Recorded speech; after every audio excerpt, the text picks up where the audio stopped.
Please stand by. We're about to begin. Good day and welcome to the SAP Sourcing CLM webcast RFX Best Practices conference call. Today's conference is being recorded. At this time, I'd like to turn the conference over to Rosemary Boisclair. Please go ahead.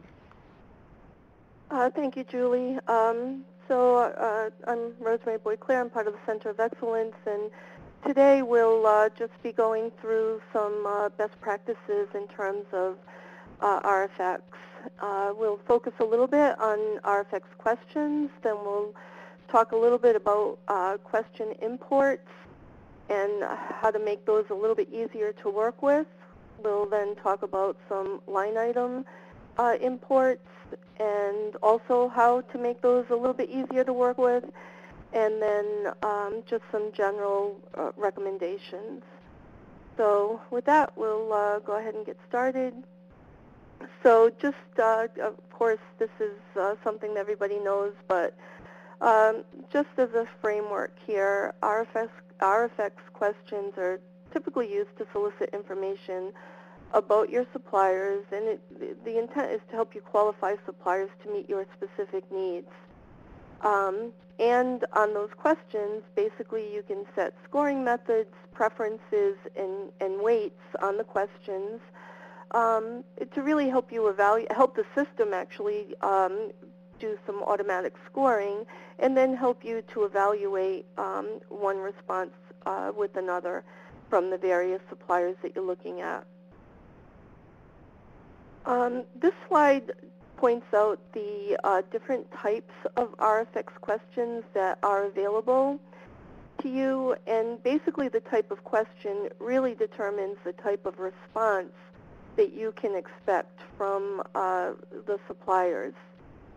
In the last column on the right-hand side, you can see whether or not these questions or question types can be automatically scored by the system. So of course, in most cases, when it's possible, and I know it's not always possible, but when it is possible, asking an objective question that can be automatically scored by the system is preferable to asking just a free-form, open-ended question, because it allows the system to do its job. It actually reduces the time that you'll need in doing the evaluation, makes it a lot easier to compare responses from suppliers, et cetera, et cetera. So that's an important column to pay attention to as you're creating your questions. The next couple of slides actually take each type of question and then tell you what the scoring methods are that are available for that type of question. And you'll see that depending on the type of question, all of them have a do not score and a manually score option, but then depending upon the type of question, you'll see some different possibilities. So for example, in the number question, you can see that in addition to do not score and manually score, you've got the ability to set any number in a range that you've provided. Maybe you want a higher number and a higher score, so the higher the better, or the lower the better. So the lower the number, the better the score that will be applied. It maybe just as a comparison, in the yes-no type question, you can see that, again, you've got the two standard options that are available to all of the questions, but then you can set a preference, and the only other scoring method available to a yes-no question is that the preference should be met.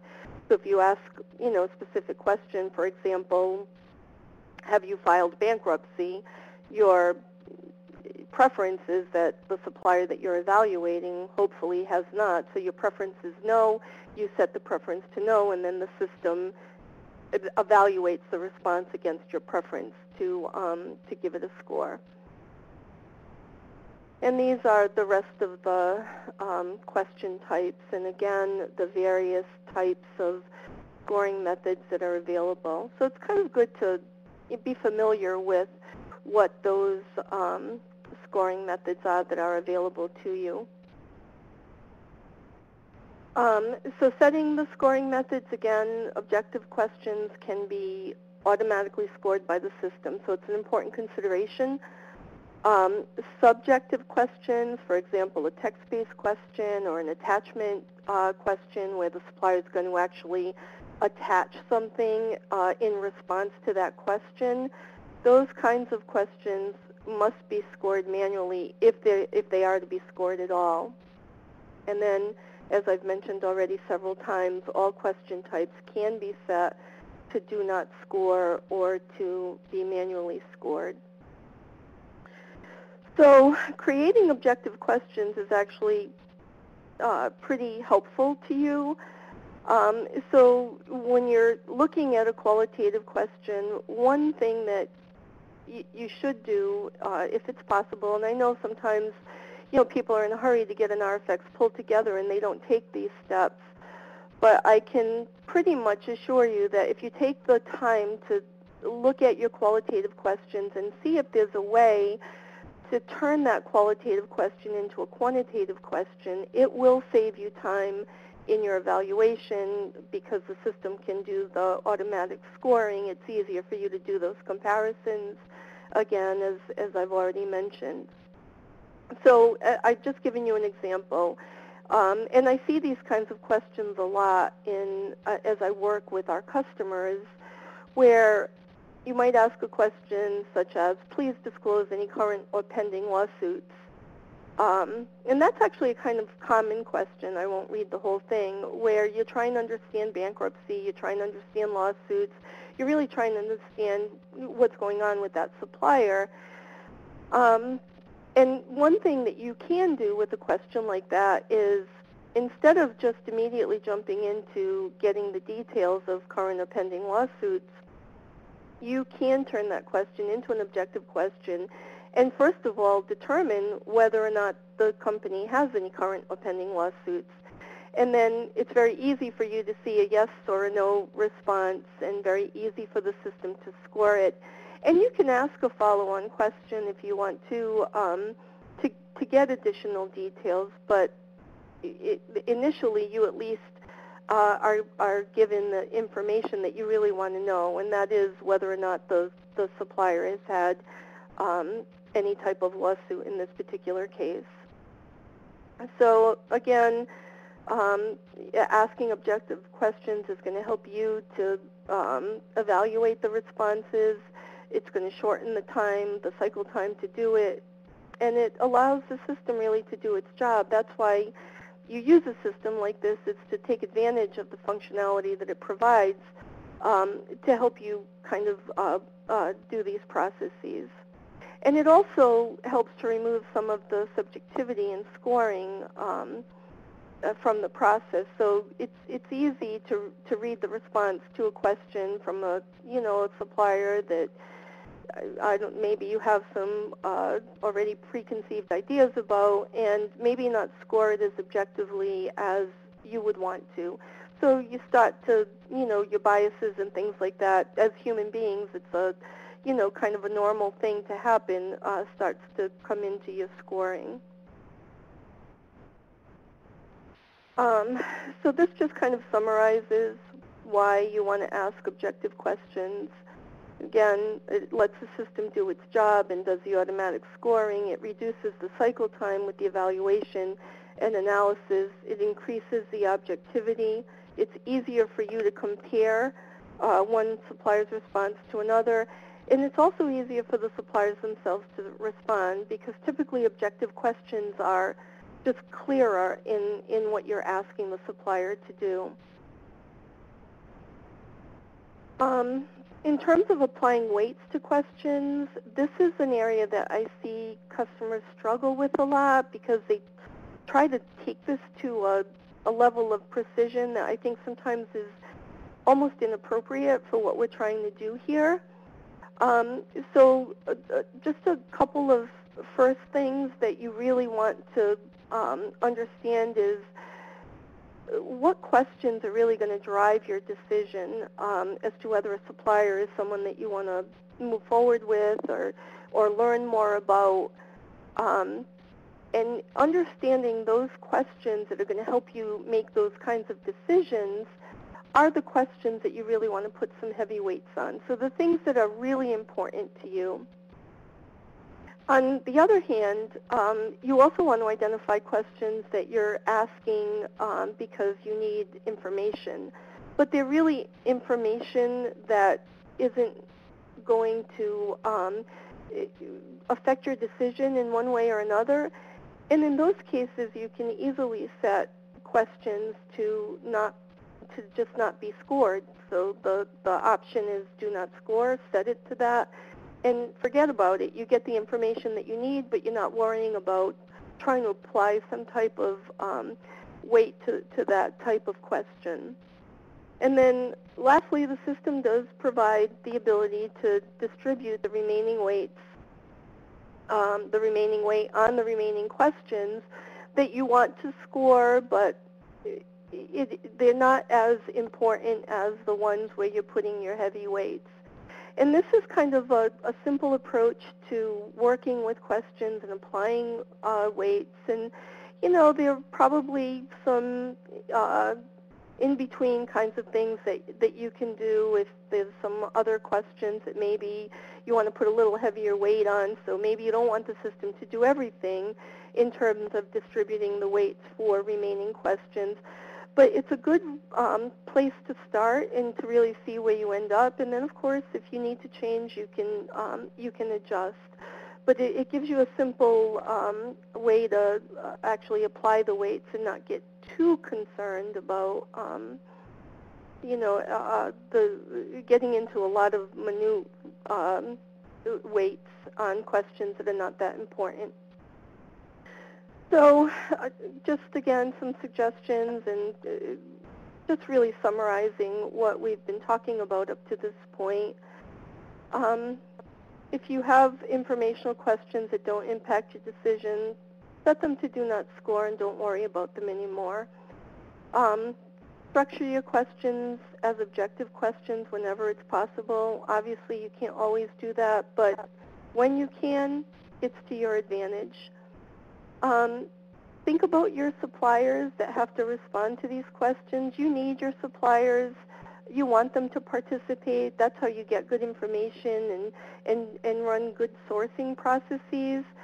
So you want to think about, you know, their response. They're having to respond to the questions that you're asking. So you want to make sure you're not asking the same question in different ways.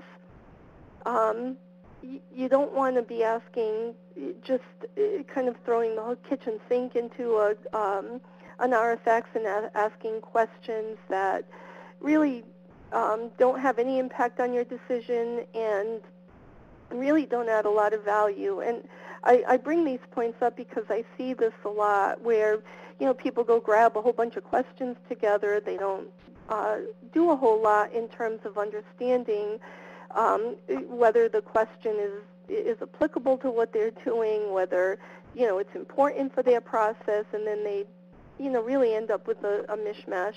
And doing that kind of thing not only impacts the suppliers, but it actually impacts your evaluation later on. And then, of course, you know, you want to make sure that your questions are clear. You ask a question, you want to make sure that the supplier has the information they need in the question to be able to respond to it. Another thing that is useful is using the multiple rounds capability to qualify suppliers and reduce the number of suppliers that are included in subsequent rounds. It may not always work that you're reducing the number of suppliers, but if you're inviting new suppliers that you haven't, that you don't know very much about, there are probably some key questions that you want to ask in that first round that will help you determine whether you really want to know more about that supplier or not. So you can ask key questions probably in the first round to help you determine whether you want to continue on with that supplier in the rest of the process. The other thing you want to do is really limit the number of questions in a single RFX round. And so if you start with those key questions that are going to help you to eliminate certain suppliers as you move through the rounds, and it's typical for customers, and what I've seen in this process, for there to be 2 or 3 rounds. You can get into more levels of detail in subsequent rounds and not have so many suppliers to have to evaluate, because you've already determined that some of those suppliers are not maybe valid for the particular sourcing process that you're running. You also want to think about limiting the number of text-based questions in a single section. It does get, well, first of all, it impacts performance of the system. So if you've got, hundreds of text-based questions, you can run into some performance issues. The system can get bogged down. So you want to be a little bit careful with that. You also want to be careful with the number of table-based questions in a single section. Beyond that, with table-based questions, you want to make sure that you don't create these tables that have huge numbers of columns and huge numbers of rows. The supplier, this is one of the questions that the supplier has to answer in the user interface, and it can get pretty ugly if the question gets very, very big and includes a lot of rows and columns. So you just want to be cognizant of that. Obviously, you need to get the information that you need in order to make a good evaluation, but you also, again, want to consider what that's going to look like on the for the supplier to respond to, and actually for your own evaluation. Table-based questions have to be evaluated separately from the rest of the questions, and so you really want to make that a little bit, you just want to consider what you're doing there to make it easier for the suppliers and easier for yourself.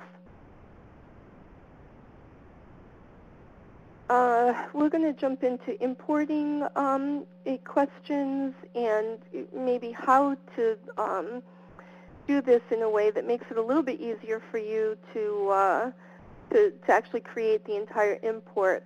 So I always recommend to our customers that they first create a few questions in the user interface. And what that does is it really gives you a basis to start with. And and you want to also set the preferences so that you've got the preferences, the scoring method, everything that you're planning to do with each of those questions that you've started with. All of those values are populated when you do an export. And that export really becomes the basis for setting up the rest of your questions in the way that you need to in order to then import that file. So here we're also adjusting the question weights so that those weights are also populated in, again, when you start in the user interface. And again, the export will include all of that information, and you can easily see what the columns are that you need to populate for the rest of the questions that you're going to go build. It's not uncommon for customers to have several hundred questions in an RFX. And so this just makes it easier for you to see everything that needs to be populated.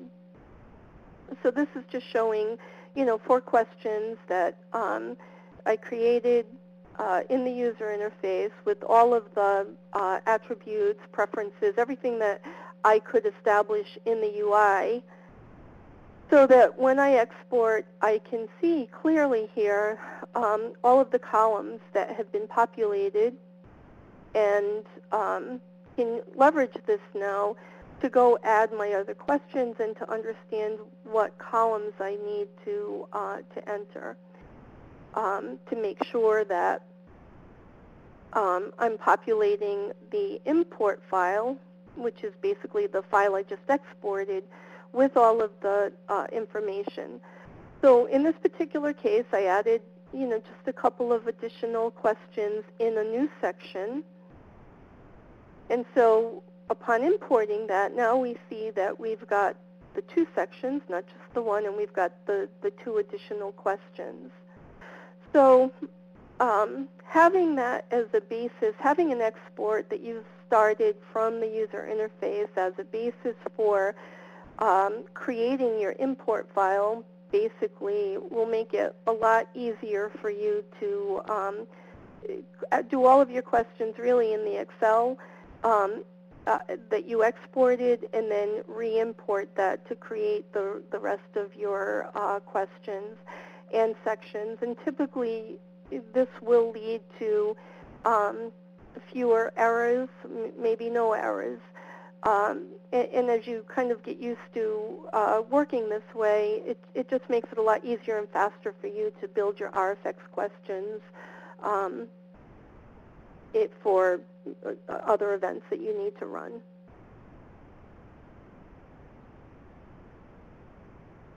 So here's the export after the changes have been imported and saved, and you can just really continue to update RFX questions through this process until you're satisfied that you've got all your questions set up the way that you want them, and then import it and pretty much be done with it.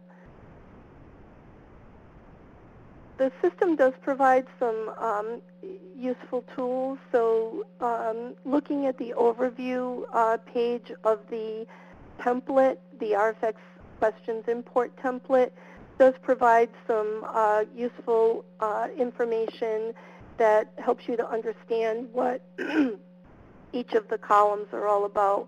So it's good to get familiar with these tools.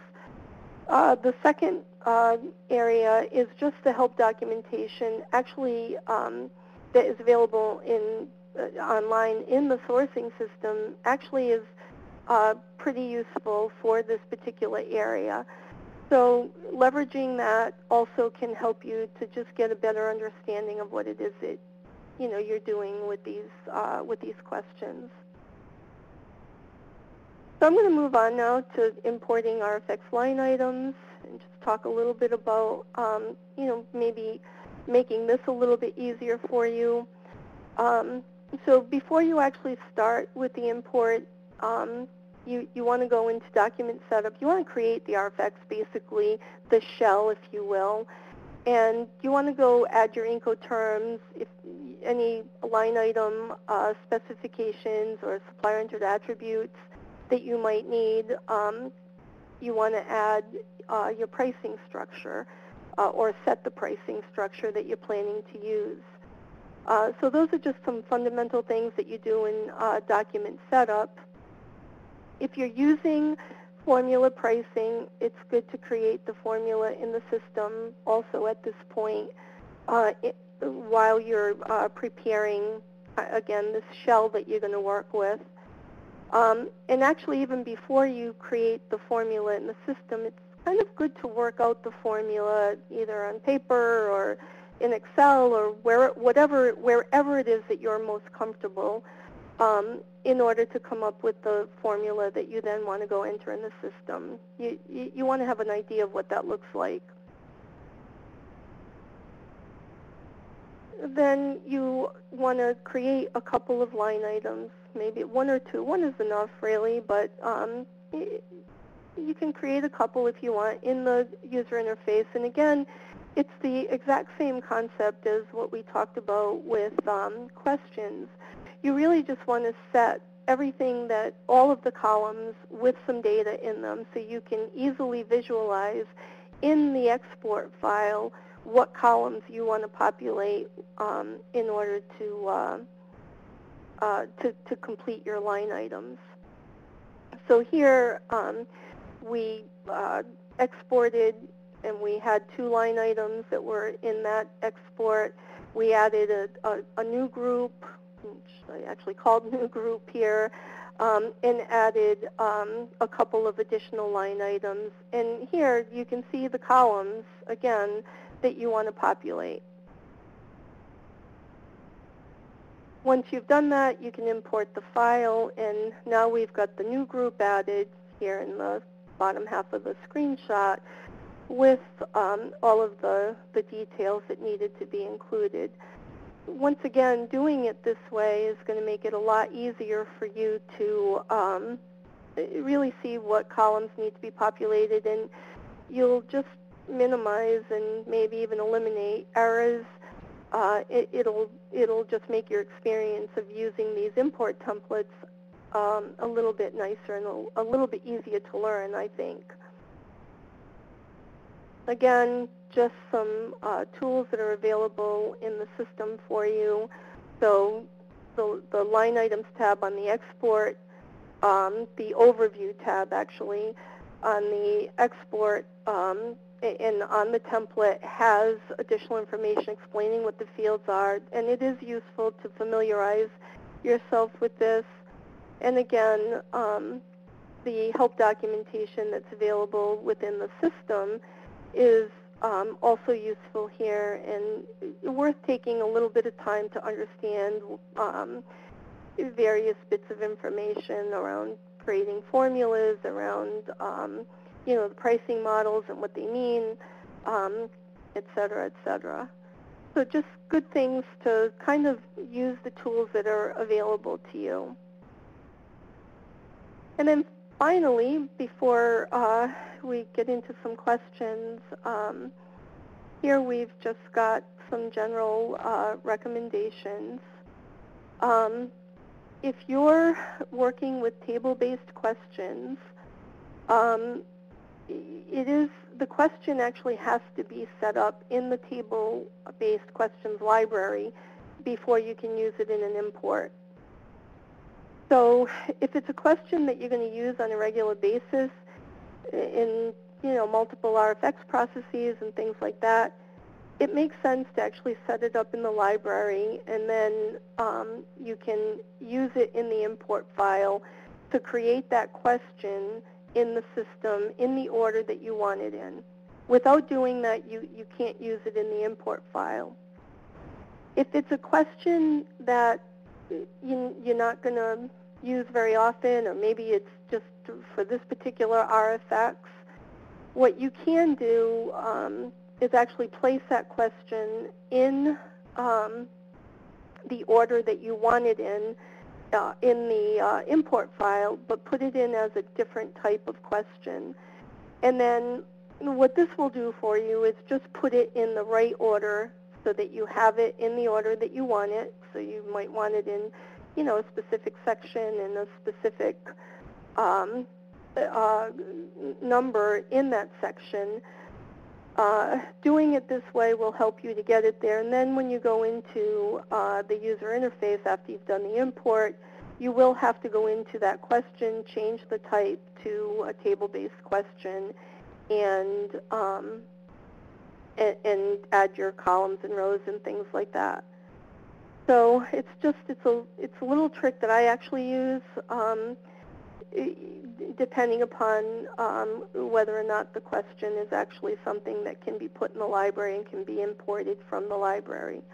And it's actually, it's helpful. When you're doing your questions and line items, you really want to think about what it is that you're doing so that you can create your import files in, kind of a structured way. So starting in the user interface is, one really good thing to do. The second thing is, which I've already mentioned, is around the formula pricing. If you're going to use a formula, work out what that formula is going to be on paper, in Excel, whatever, so that you're not struggling with it when you get to entering it in the system. Again, many times what I see is just things kind of being thrown together in a way that it just leads to errors and sometimes to frustration when you're trying to use these import files. So you really have to kind of give it a little bit of thought, and I think giving it a little bit of thought up front actually will make it a lot easier and a lot less frustrating as you're working with the imports. I've talked about the starting in the user face quite a bit, so I won't repeat that again. But then leveraging RFX rounds, I think is really something very useful to qualify suppliers and right up front reduce the number of suppliers that you're working with if you can. I mean, again, there are cases where that might not always work and you still have to carry them forward into additional rounds.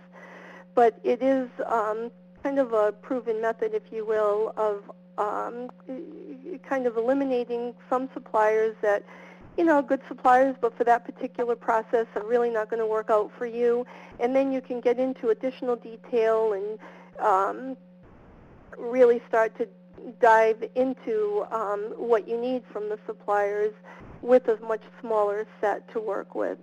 And again, it just makes it much easier in general for you. That actually concludes the slides that I had to share with you for this event.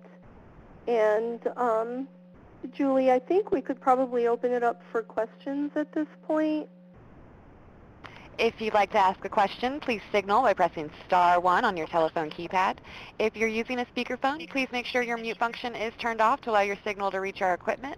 A voice prompt on the phone line will indicate when your line is open. Please state your name before posing your question. Again, press *1 to ask a question, and we'll pause for just a moment to assemble the queue. And we'll take our first question. Hi, my name is Keith. I have a question about the table-based questions, specifically when they come to the supplier filling them out. If they start to import and export, what kind of problems are they going to have? Well, they won't have problems necessarily based on the table-based question. What they'll need to go into the user interface and actually put their answers to the table-based question there. So they'll see a row in the, so let's say they're responding in the export template. They'll see a row for that table-based question, but it won't allow them, it'll be grayed out basically, and they won't be able to put their answer in there. So they can import all their other answers and then go back into the user interface to respond to that table-based question. So if they've used a little bit of a hybrid approach where they've answered some through the user interface and then they export, if they have answered a table-based question, is it in essence going to erase that when they do their fresh import? I believe it does not. I'll need to confirm that, but I'm pretty certain that it does not. Okay, because I just know that when I'm building it, that happens when I'm building it. If I build a table-based question and then export it, so if one of those first few questions I built was a table-based, it in essence kind of erases all the data. Yes, so when you're building it, again, to use the import, you have to use, you either have to have it in the library, so you have to have a question in the library and use that, and then you can use the import-export. If it's an uncommon question, then you would have to import that as a different type of question and then change it in the UI. And I might recommend, so you raised a very good point, and that is that I might recommend that you do that at the very end. So when everything else is said and done and you're comfortable with what you have in the system, now go fix your table-based questions that need to be adjusted or, you know, completed, changed from one type to another. Very good. Thank you. Again, that is *1 to ask a question.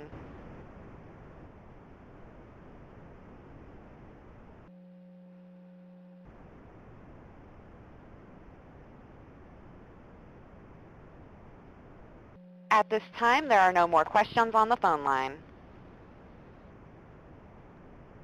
Excellent. then I think if we're done, we can end a little early and give folks a little bit more of their time back.